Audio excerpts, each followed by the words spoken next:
Well, I thought for our next car chat, we'd go back to the malaise era and talk about the 1985 to 1990 Buick Electra in Park Avenue, GM's first mass-produced, full-size, front-wheel drive, transverse-mounted engine and transmission vehicles. These cars were introduced in the spring of 1984 and continued until 1990 and were very successful for Buick in particular, but they had a very interesting gestation period that I'll talk about. Let's get started.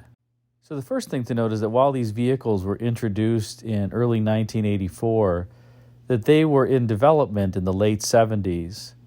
And here is a picture of a clay model from late 1979 of the LeSabre proposal for the vehicle. So originally, the Electra was not supposed to come out first. The LeSabre was going to precede it, and the Electra was going to come after it. So this is a full-size clay model from late 1979 of what was then proposed to be the LeSabre Coupe. And you can see a number of elements of this theme being pretty true to the final car, and some key design cues, including the hood that wraps over the fenders. And you'll notice in this early clay model that if you look at the trunk area, that the trunk also wrapped over the back quarter panel. And the side view mirror is kind of an interesting design, very different from the final vehicle. Nonetheless, you'll notice the basic shape really mimics the final car that was released. And here is a full-size drawing of the car where you can see this hood wrapping over the fenders and trunk wrapping over the quarter panel theme continued in a side view. And lastly, we can see this rear view that highlights that trunk cut line above or wrapping over the quarter panel. And there's no tulip panel on this vehicle, which would be that panel between the back window and the start of the trunk. So interesting design overall. And the back end of this car clearly changed a lot between this and the final production model, which went with more of a wall-to-wall taillight theme. And here is the proposal for what finally made it into production, with very different taillights and an interesting feature, a drop-in license plate. So in these cars, there's no nuts, bolts needed to secure the license plate. You simply open the trunk and remove the plate from a slot, and then close the trunk, and it is secure and easy to change out. I always thought that was an interesting element of the vehicles in addition to the wall-to-wall taillights. Now this Electra was done in what was called the Buick One Studio at the GM Tech Center. There were two Buick studios at the time, the Buick One Studio, which did the larger cars, and the Buick Two Studio, which did the smaller cars. The Buick One Studio and the team are shown here, and the individual who led the Buick One Studio was a man by the name of Bill Porter, who is second from the left in the dark suit. And this is in front of a finished 1985 Electra. Bill was in charge of the Buick One Studio from late 1979 until his retirement in 1996. So he oversaw the development of so many Buicks during that time period, including this 1985 Electra, but also the subsequent generation that came out, the 1991 Park Avenue, and also the later LeSabre. Bill's studio was also responsible for the 1995 Riviera, which was really penned by a designer named Eric Clough, as well as the 1997 Park Avenue, the one with the chamfer planes.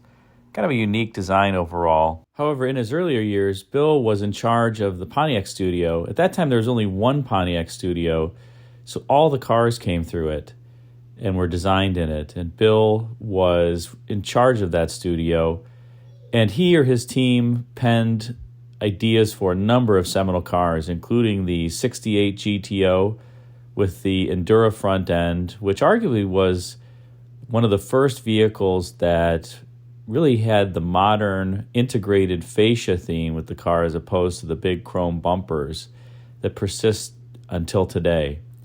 And here he is with the 1970 GTO. But Bill and his team also did cars including the 1970 and a half Firebird, which was another car that used that Endura style, as Pontiac called it, front end with the more integrated bumper and fascia. So just imagine how talented somebody has to be to go from penning these sporty Pontiacs to a 1985 Buick Electra and subsequent Buicks. Totally different vehicles with different themes and charges. It's just amazing to me that the same individual can be overseeing design of vehicles that have totally different types of character, but that just speaks to the talent that these individuals have. In any event, back to the Electra, which you can see here out on GM's design patio in the sunlight, where often cars are moved to take a look at them in the natural lighting environment.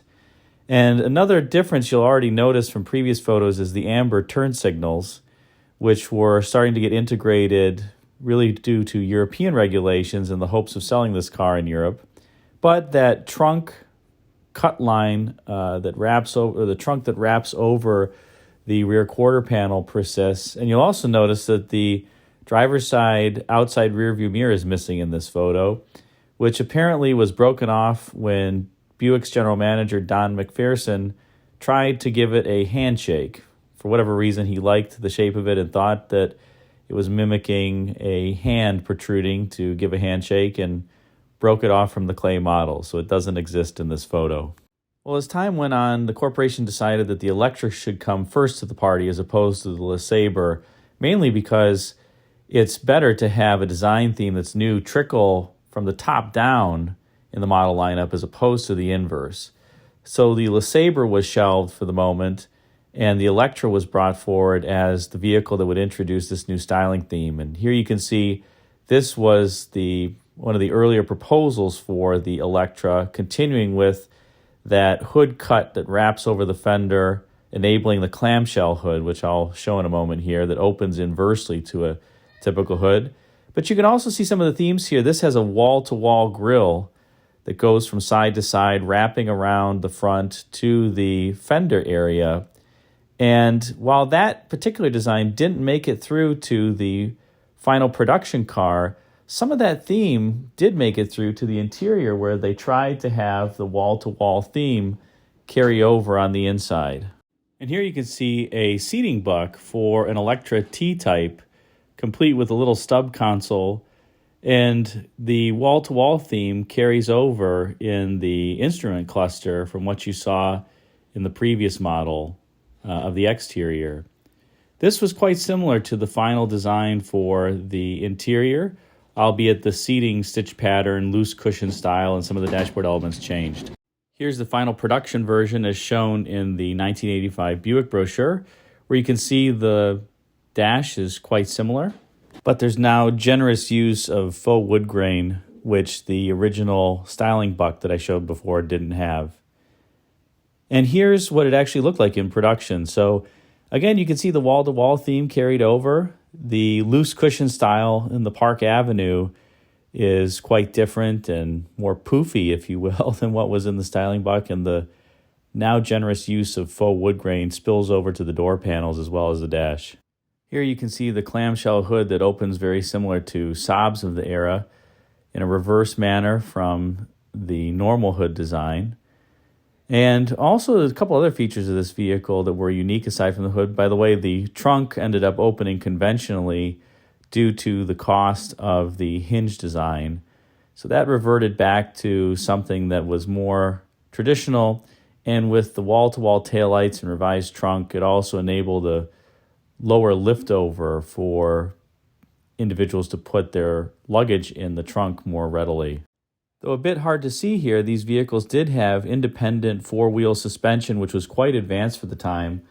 The 1979 E-cars, the Eldorado, the Riviera, as well as the Tornado, had a similar independent rear suspension. And Buick and the design teams carried that over into this front-wheel drive C-body to give the vehicle more composed ride as opposed to a solid axle, which many previous and other GM cars of the era continued to have. In the final exterior design, the designers also went with a more fine vertical textured grille Similar to the 1939 Buicks, that was the inspiration that they drew from for this. And they also drew from the 1939 Buick inspiration for the early 90s Skylark, the so-called birdbeak Skylark, if you will.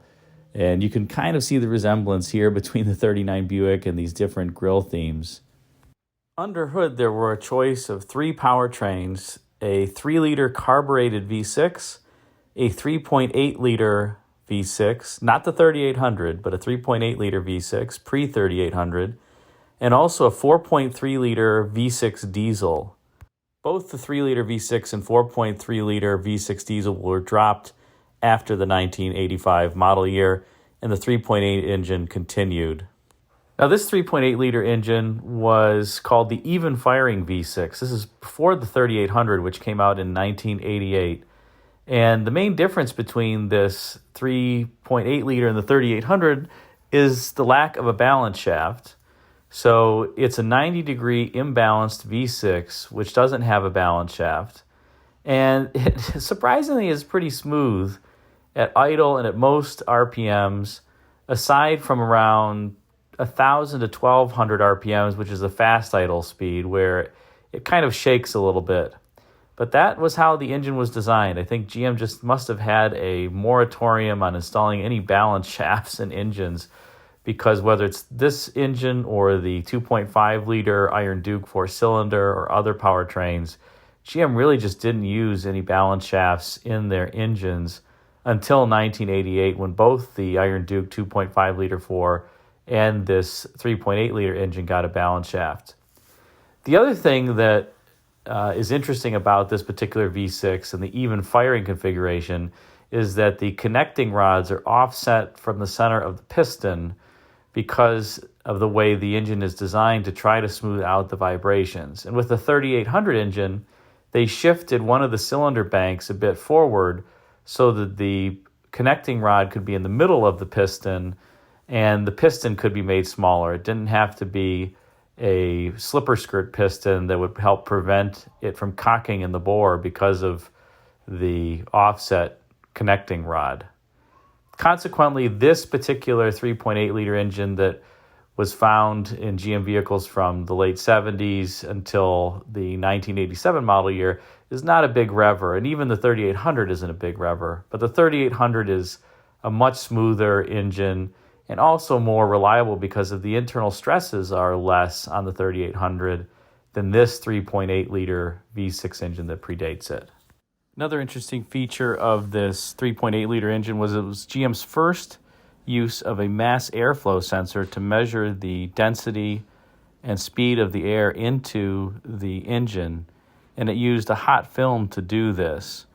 Now, in the early years, 85 and 86, this mass airflow sensor was particularly troublesome and caused stalling because it was having a hard time measuring the density of the air and the velocity with all the vortices and currents that were being developed. And consequently, in 1987, they went to this revised version that had honeycomb airflow straighteners on the front and back side of the mass airflow sensor, as well as a narrower cross-section of the area in the middle to both speed up the velocity of the incoming air and help straighten it out so that the sensor could get a better reading. This dramatically improved the stalling issues that had plagued the motor from earlier years in 1985 and 1986. These vehicles also had a number of teething problems with their transmissions, particularly in the early years when they were introduced. This is the turbohydromatic 440 T4 transmission, which was, to my knowledge, GM's first transmission that had both a throttle valve cable for shift points and a modulator valve for shift smoothness. Most of GM's transmissions either have a modulator valve or the throttle valve cable, but not both. In any event, it was a not very reliable transmission in its early years, but by 1987 and 1988 in particular, when it started getting some electronic controls, it became very, very durable, to the point where it was one of GM's most durable transmissions as it evolved into the 4T60E transmission. Aside from the transmission and the mass airflow sensor, these cars are generally quite reliable, although the early ones also have some steering rack issues where the rack seals will go bad and the vehicle becomes hard to turn. But I will say, having owned about 5 of these cars and still owning one, they are generally reliable, very pleasant to drive, have open and airy cabins, and overall are just great cars. They also sold very well. With the 1985 model year, seeing almost 150,000 units sold of this new front-wheel drive Electra and the Park Avenue, at which point it was a trim versus a separate model, versus in 1984, they sold around 70,000 units.